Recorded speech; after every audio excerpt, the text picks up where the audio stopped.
Welcome back. This is still the BDTV Breakfast Show. You're still watching Business Morning right here. And let's go straight in the conversation today. Nigeria's private sector credit soared by 75.9% in 2 years. And Nigeria's private sector has recorded one of its biggest jumps in recent years, rising by nearly 76% in just 2 years, according to the Central Bank of Nigeria.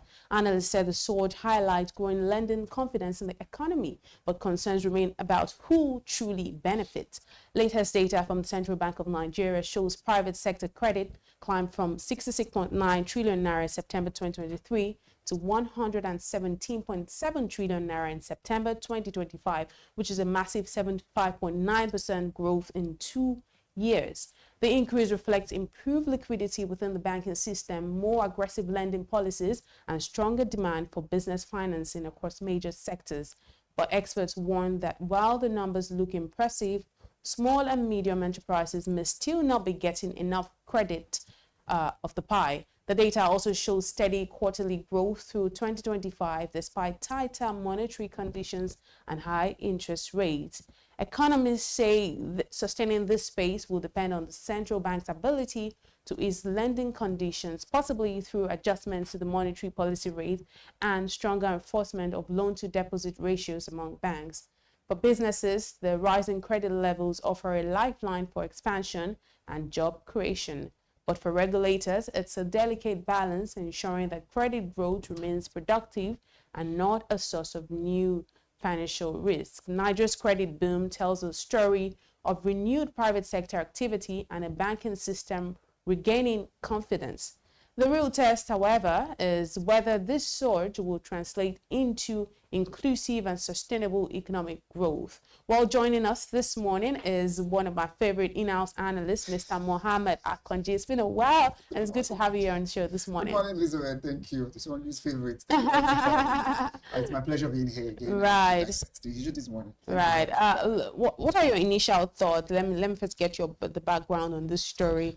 What are your initial thoughts on this conversation? Yeah. So I think it is still a pointer to the turning the corner discussion we'll be having about our economy. The last 2 years have actually been a very troubling time for Nigerians and Nigerians generally. But seeing some of these, these reforms driving home and seeing some of those impacts is quite posing a positive posture of where we're actually heading. So for us to be able to see, of course, today the focus is actually the credit to private sector, which is actually an important focus. And I'm sure I heard you from the news as well, you are reading about the PMI, which is the Purchasers Managers Index, to be able to see or showing how confident the managers, I'm talking about the purchasers, the manufacturers, how confident they are in terms of, the direction of the economy. So I think this is quite good, but we just have to be a bit cautious in terms of how expansive is the distribution. Hope it is not being concentrated in a few hands. You understand, at the expense of others, but I'm sure as discussion unfolds, we are going to be able to talk about that. So the central bank released the data that was on Tuesday to tell us that the loan to private sectors, the credit to private sectors, or to private sector generally, has actually been able to increase to like about 76%. Like you actually be able to read there. And remember that these are actually the catalysts. We're talking about those businesses are those that catalyze the economy.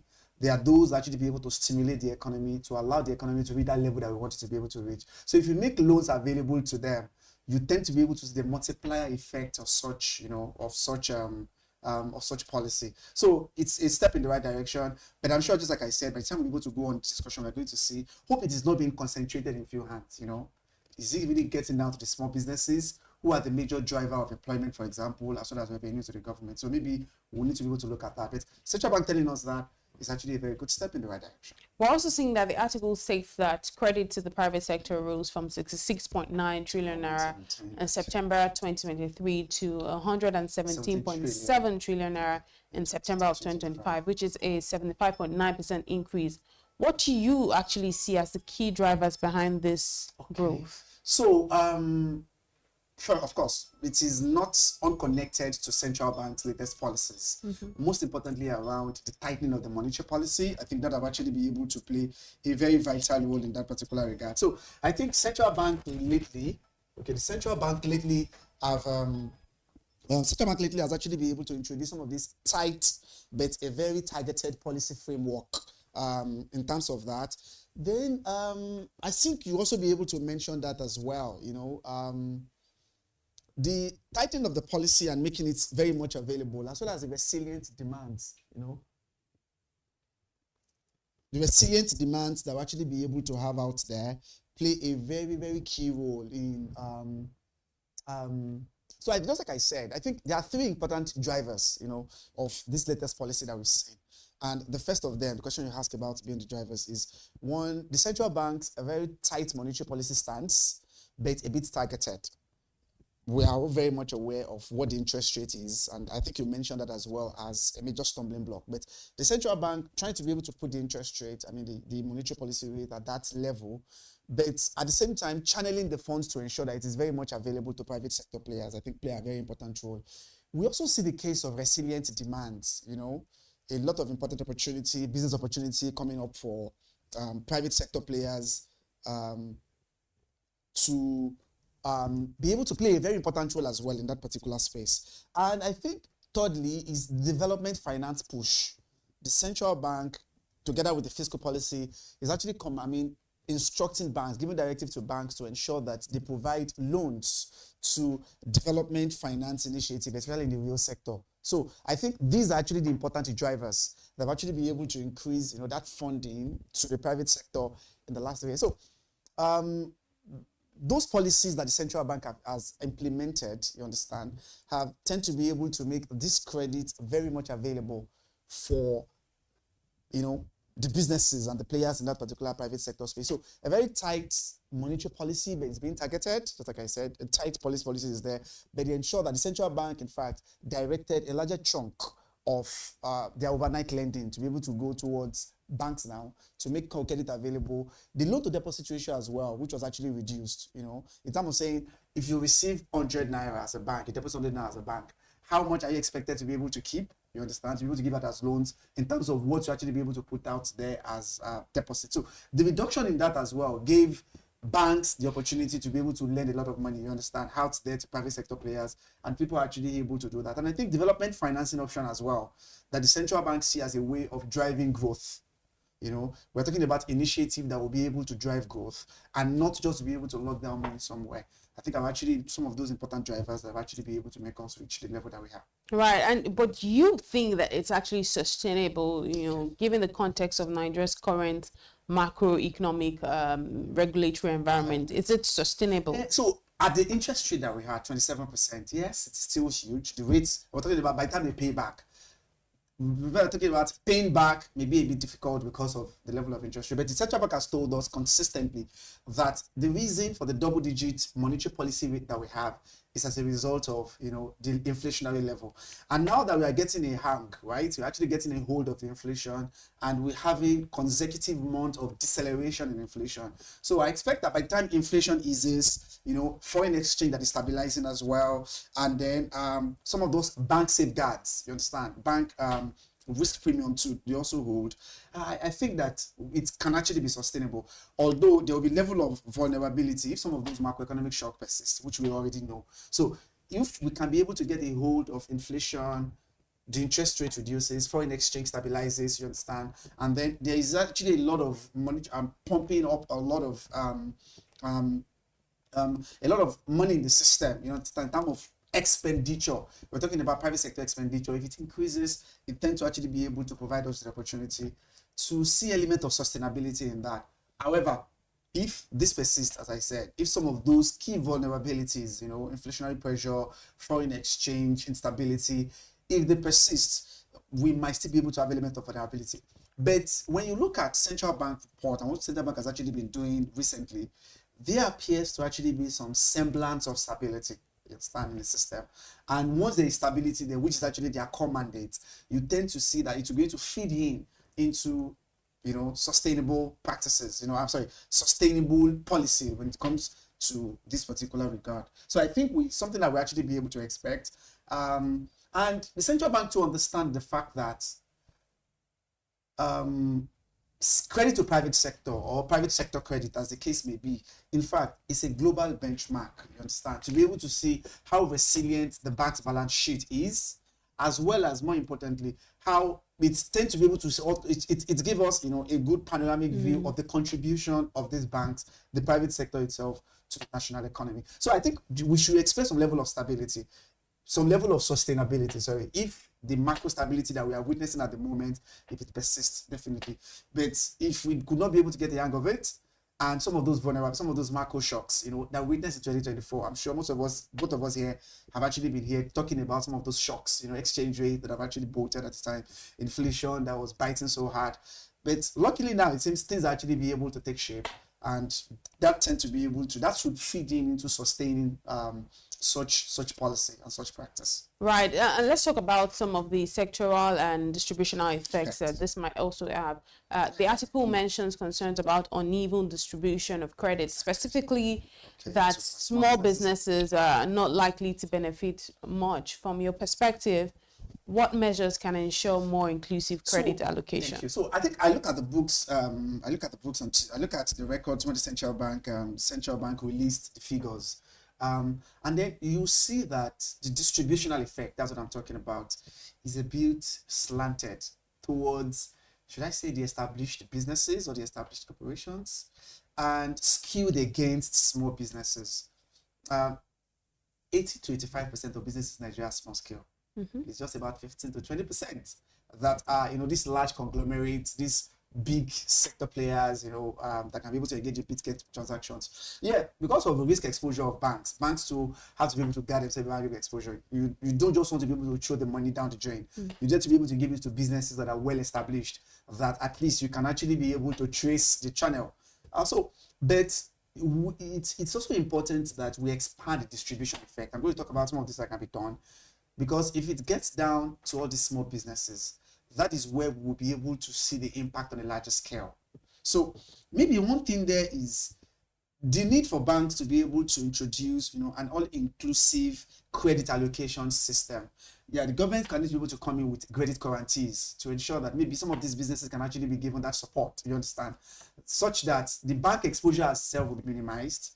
These businesses will not be able to put the banks at risk, you know, by actually be able to give loans to them. So of course, we need some credit guarantees for them, and risk sharing strategy that can actually be able to come in. And then maybe some sort of data-led scoring strategies too, you know, data scoring risk strategy to say, yeah, before we can give you these loans, let's be able to introduce some metrics, you understand? So if you be able to meet this particular metric as a business, you have access to this loan. I think that should also be able to help. So instead of actually be able to just discriminate against them, I'm carefully choosing my words there, against some of these businesses, maybe there should be some, you know, metrics to say that, yes, if we have this, if you actually be able to meet up with all these criteria, you will get this loan. So, but because I've had a whole lot of them complaining about banks, you know, tend to actually be able to turn the blind eye. I'm talking about small businesses with potentials, with prospects.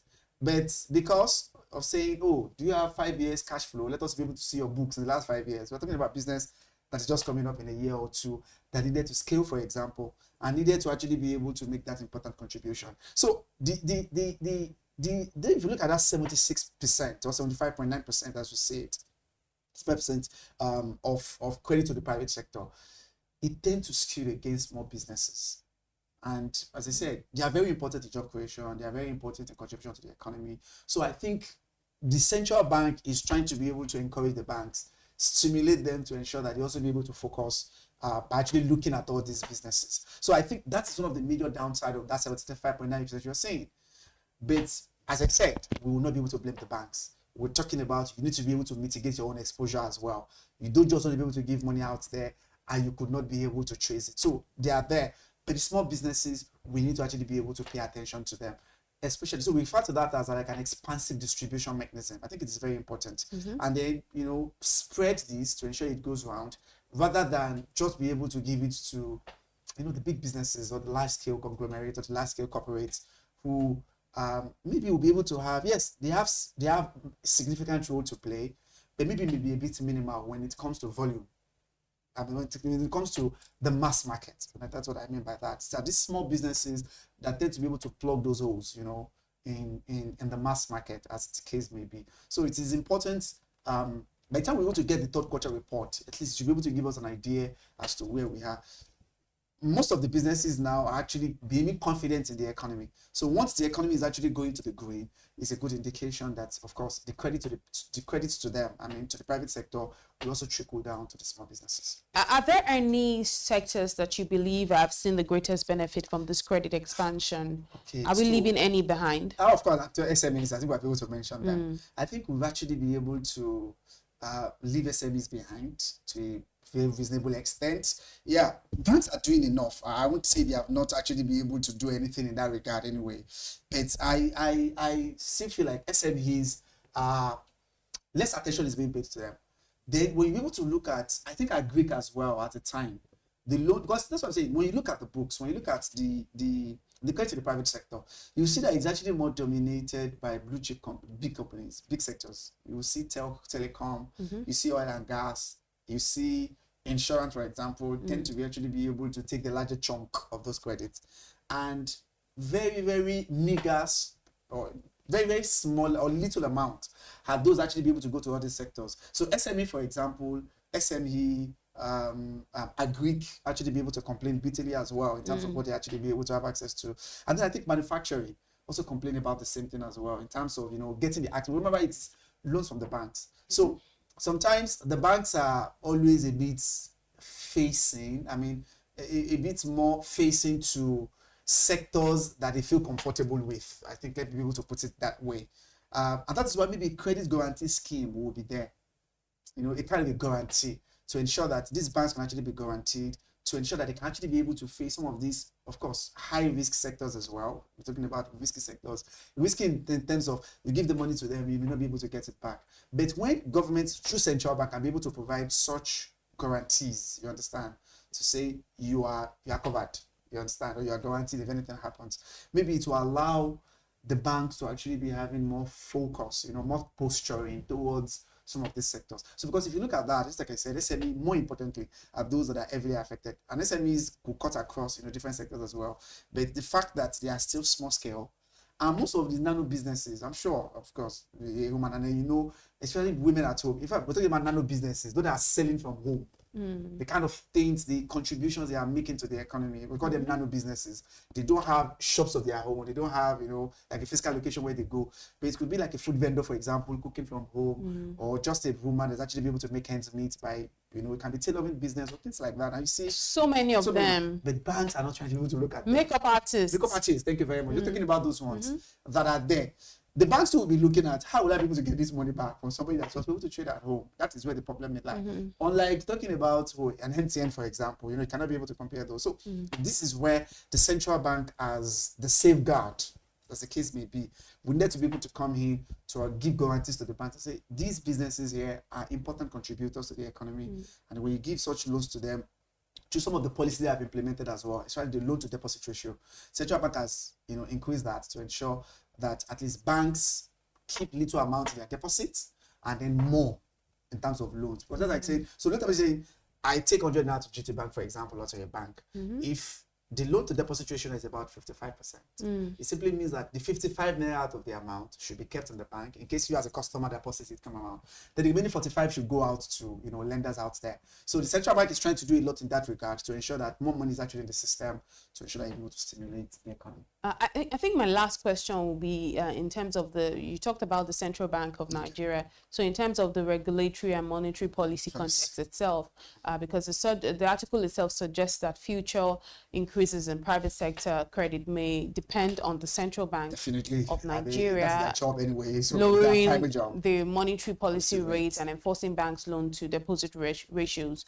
How would you assess this interplay between monetary policy and credit growth in Nigeria at present? I think so. Interplaying the NPR now, we expect very soon by next month to be able to tell us the new NPR. So the 77% interest rate that we have.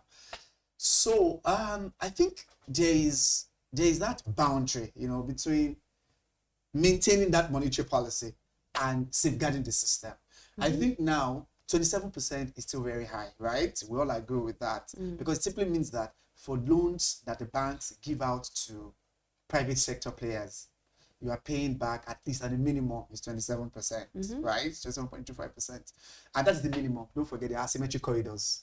So it can actually be able to go to like about 30% on an annual basis. So I would think like at this point in time, yeah, the central bank can maintain tight stance because of inflation. We are not out of the woods yet, right? In the area of inflation. But at the same time, we could be considering selective easing, you understand? Maybe for private sectors, maybe for banks, institutions that are development finance oriented, you understand? Maybe we give them something like that can at least be able to provide that balance. So the credit upswing that that we're actually seeing now under the high NPR, it's very important that we balance out both. You understand?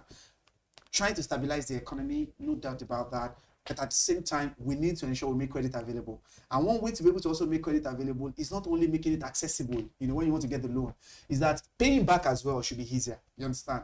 And the only way it will be easier is to be able to lower the rates that you actually be able to pay on those amounts. So I think the central bank, just like the larger chunk, the lion's share of the bulk exactly falls with the central bank to ensure that as much as you're trying to stabilize the economy, you also wanted to be able to have a kind of a credit upswing. You understand? Making credit available, allow the economy to actually be able to stimulate the economy, arouse the economy as much as possible. More is actually needed in that regard, especially the NPR, just like I said.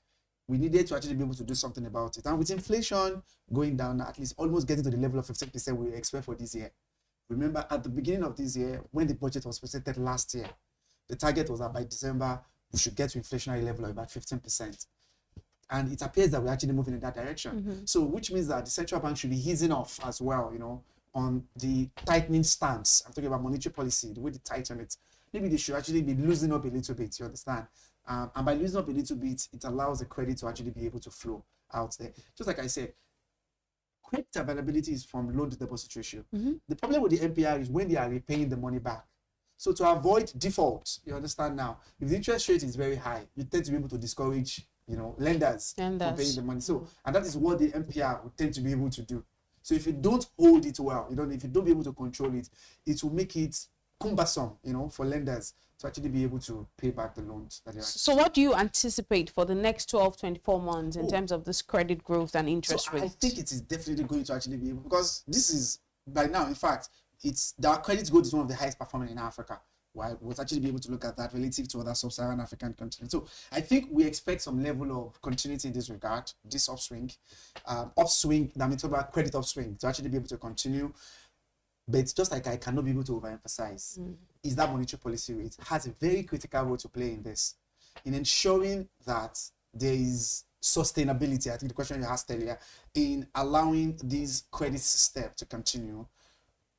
We need to do something about monetary policy rate. The rate is, once it is at that particular rate, it tends to actually be able to kill off initiative, you understand, to be able to for banks to be able to give out the loans. So I expect a level of moderation in terms of moderate upswing, but maybe we may not be able to get 100% at that. Definitely we may not be able to get that. Banks cannot give out all their deposits because the banks themselves are actually using deposits to be able to give out credit. So we expect that upswing, but a little bit moderated, but of course, a very slight growth. I think I expect that.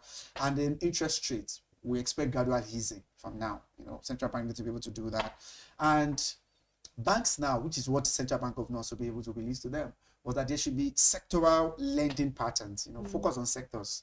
Maybe by now, let's see how they can actually be able to disaggregate it. I mean, away from focusing on the big players to ensure that you also be able to have manufacturing, real estate, for example, SME, just like we said, the role they actually be able to play. So we expect the banks to be able to go down to ensure that you make credit accessible, to all these sectoral patterns. So I think I expect that to actually be the case in the next 12 months or thereabouts. So looking at my crystal ball, banks are seeing those as the growth enhancing posture. I mean, growth enhancing sectors, manufacturing, which is, of course, they're doing that now. But I think more is needed to be done in that regard. Agri as well. I think more is needed in that space. Agri value chain, energy and infrastructure.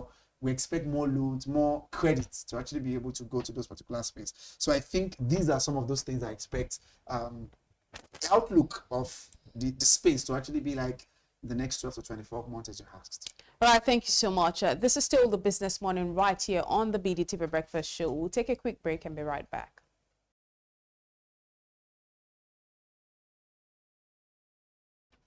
Welcome back. This is still Business Morning right here on the BDTV Breakfast Show. Our second conversation is quite interesting, and we're talking about Nigeria emphasizing macroeconomic stability as a key to attracting investors. The governor of the Central Bank of Nigeria, Yemi Cardoso, has declared that Nigeria does not need to actively persuade investors if the country maintains strong, predictable macroeconomic foundations. Speaking at the bank's 2025 executive seminar, he said, and I quote, "Stability and predictability are at the core of building investor confidence." Olayemi Cardoso noted that a credible inflation targeting regime enhances predictability and therefore encourages long-term investment. Again, he quotes, "You don't need to beg anyone to invest." He also emphasized that the era when approvals required personal connections at the bank is over, signaling a commitment to greater transparency. Highlighting a key risk for investor sentiment, Cardoso warned against a return to excessive government borrowing from the Central Bank of Nigeria, known as Ways and Means, noting that the steep ratios of prior years should not recall.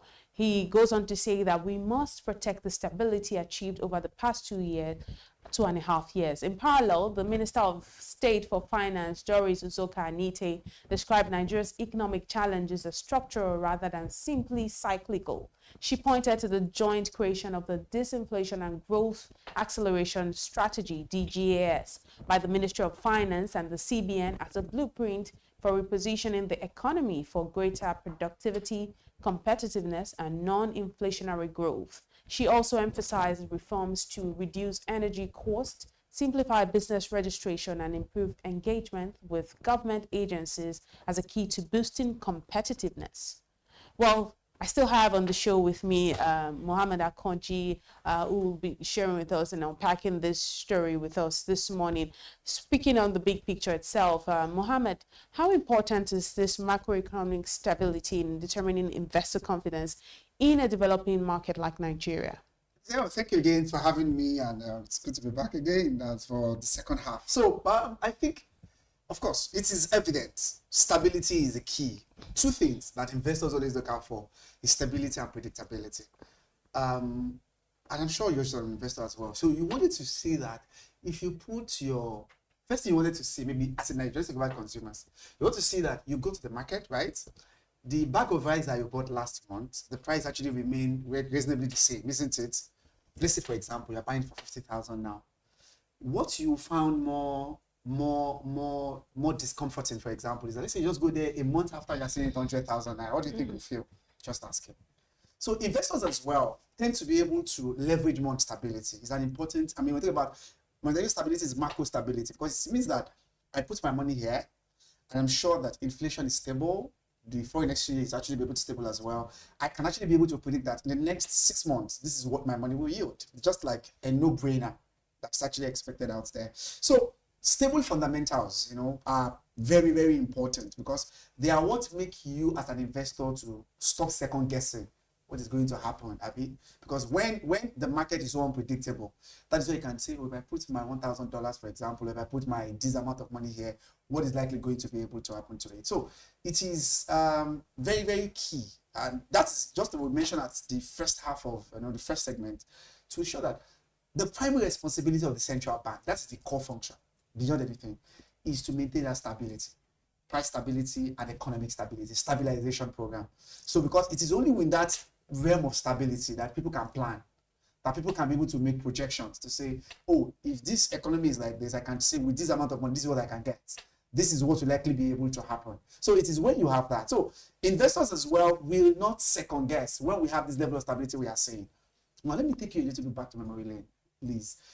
Can you remember maybe of this time last year? I'm very sure we are very much in that discussion when exchange rate was bolting every now and then. We said, this thing will go to 5,000. No. Can you remember that time? At the time, a lot of us were even scared. I remember that. And I'm sure you always see the panic in the air.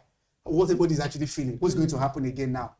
Just wake up in the morning and they're telling you, do you know what Naira is again today? The next thing is you are thinking again, hey, what's going to happen? So let's go down to what is happening now. You tend to be able to see some calm, right, in the system, because that's what stability does.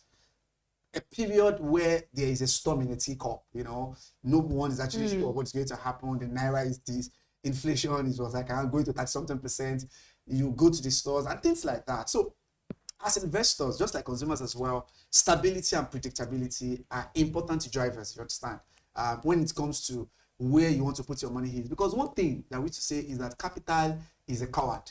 It will only go to a place where it can actually be able to have rest of mind. You understand? So an economy or a system that is unstable, capital will definitely be able to flow away from there. So it tends to actually be able to go to a place, or it tends to be able to go to a system, or to an ecosystem, to a terrain where it is actually a guarantee of safety. And that is what investors always be able to look out for. Right. And the one thing that the Central Bank of Nigeria governor said, and I quote, he says, you don't need to beg anyone to invest if your fundamentals are Very right. important. You don't need to beg again. Once, what that's the Yeah. From an analytical standpoint, what are some of the fundamentals that matter the most? Oh, okay. So, of course, the first one is inflation. You can't vote that. Okay.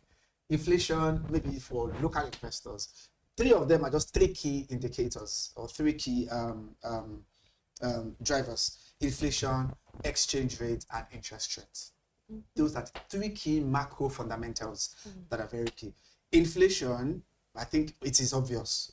Once it gets to a double digit, is not going to do us any good, both to the investors and we, even the debtors that we are taking the money from those investors. We're talking about Nigeria. So, and that is why the central bank is doing everything possible to get a very good hang, a very good control of our inflationary track. That is one.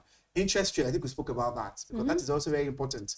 The interest rate will also go a long way to affect the returns that comes to the investors, because it's actually a game of return and risk. And the other one is foreign exchange stability. We are seeing stability in that now. Maybe that's why we can all actually be able to relax here and say that everything is fine. Yes, because of element of stability we are seeing in that. Right. So those key fundamentals, those three key fundamentals are what investors will look at anywhere in the world. It is just a global best practice that you look out for to say, okay, this is actually a good system to be able to invest in. And so what the CBN, unlike doing the MIFID this time, you only see a situation where we are jumping from, more like window shopping from one economic summit to another at the globe. Say, please come. Yeah, the government is still doing that now. But you see that investors are very much confident in the system. I'll give an example. I forgot to have time. When the news of military invasion of Trump happened, remember it was just October 31st, just on the weekend, we just woke up and we saw on his Truth Social what he's trying to do. By Monday, November 3rd, or thereabout, I think Monday was November 3rd, if I'm not mistaken. If you look at our bond market, stock market, it's dipped because that's where the market reacted. Everybody's trying to be able to see. But what I'm saying there is by Tuesday or Wednesday of that, we're talking about last week, the markets readjust itself. Everything went back to normal.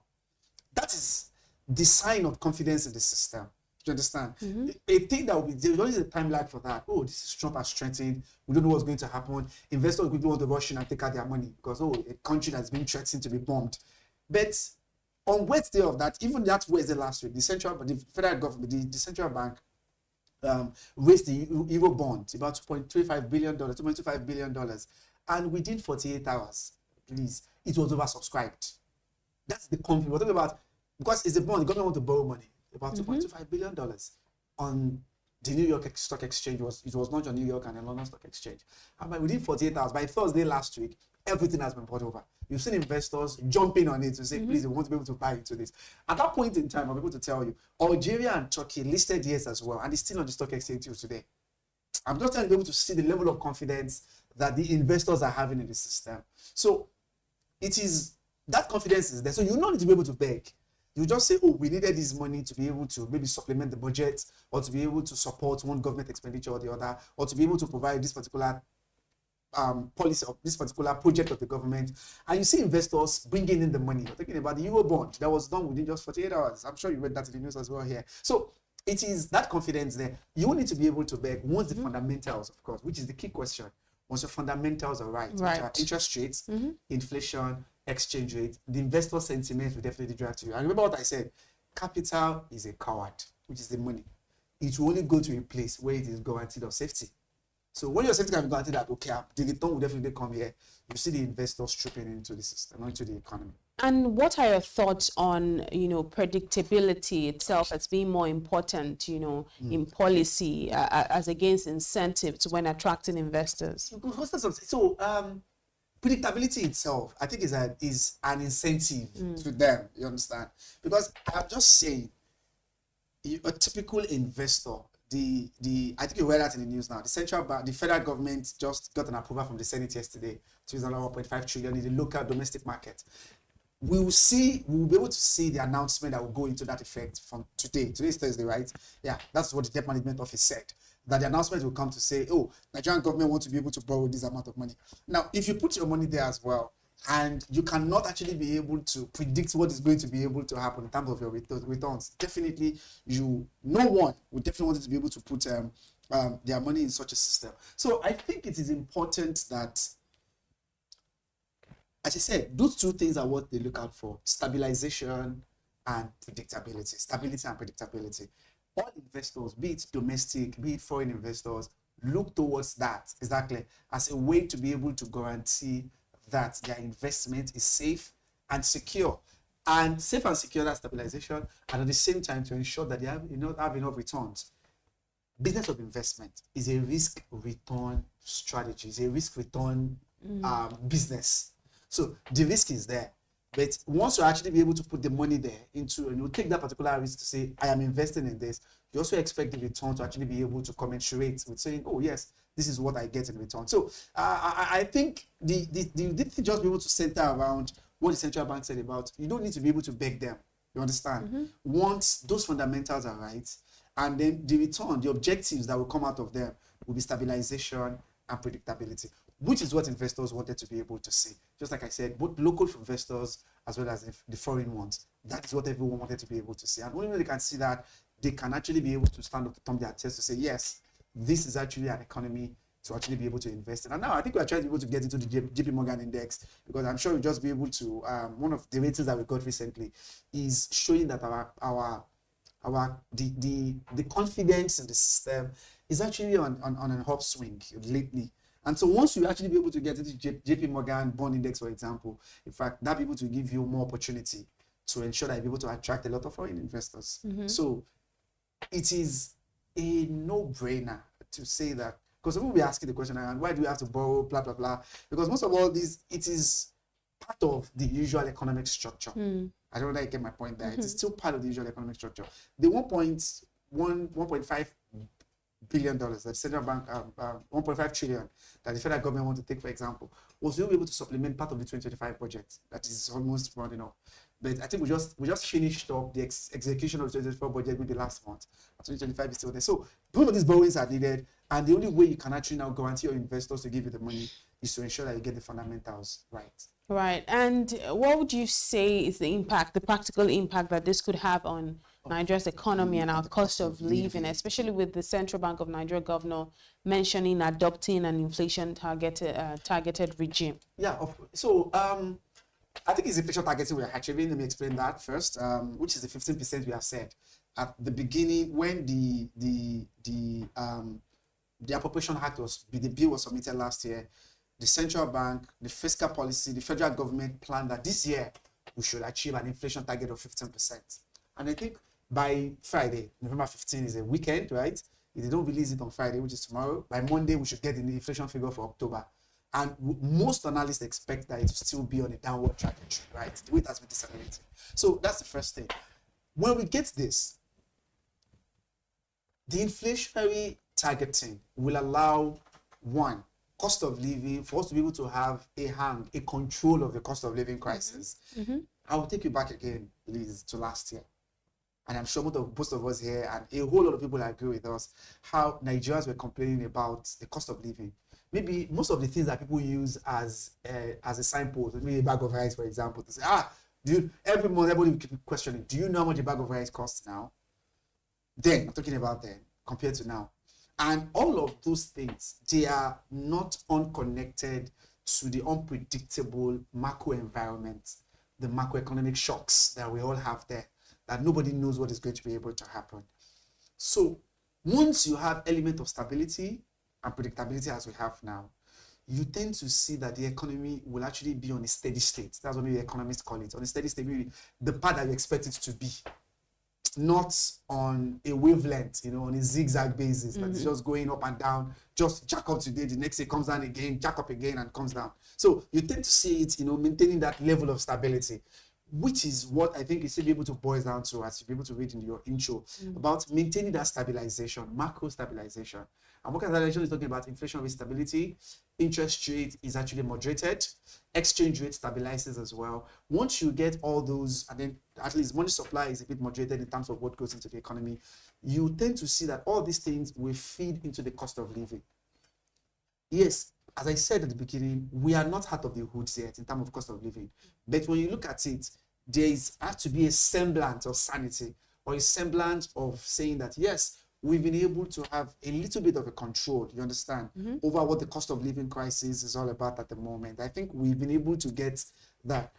I listened to the president yesterday talking to the editors, and that was what he was talking about in terms of saying poverty should never be a characteristic that they know Nigeria with.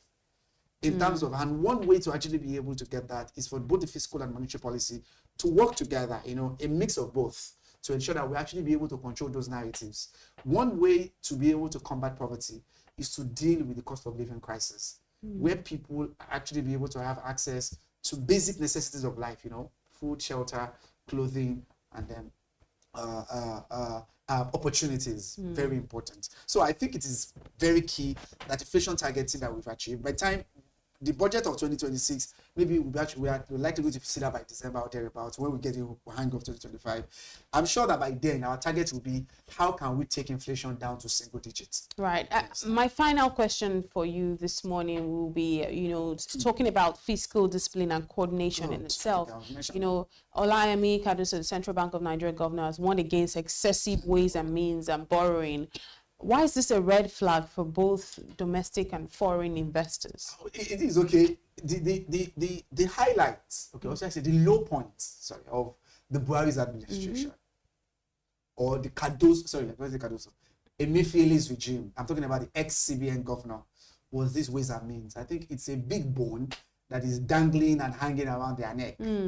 Because do you know how much went into ways and means? In fact, at the time, one of the governors in Nigeria, the governor of Edo State, for example, mentioned that they have to be printing money in order to be able to make the excess, the budget deficit. The central bank have to be printing money to be able to meet the ways and means. That is how bad it was. It was about 21 trillion naira before this administration came and tried to be able to clear a lot of backlogs. People will have, backlogs of foreign exchange things and things like that. So I think it is important. Fiscal discipline is what we are saying now. Both monetary and fiscal discipline is very, very key to ensure that, we don't return back to the ways and means have been scrapped now. It has actually been there for a while, because it's just a way for the central bank to give loans to the government. That's exactly what it is. And government take advantage of that to say, oh, we needed money, we're going to be able to get it from there, go to the central bank and get out the money. So I think it is very important that we maintain that fiscal discipline that we maintain now, and that actually be able to take us away, away from that credit rating that gave us a very, very bad image, to what we are saying now. But that's what investors are saying, to say, oh, yes, we have a little bit of government involvement, and the economy is actually a bit market driven to allow things to actually be able to take shape normally. Fantastic. Thank you so much, Mohammed Akanji, for joining us this morning on Business Morning. Thank you for staying with us as we track the latest trends shaping markets and the economy. Remember, business decisions are stronger when backed by the right information. My name is Elizabeth Musa. Do stay tuned for more updates on the big story.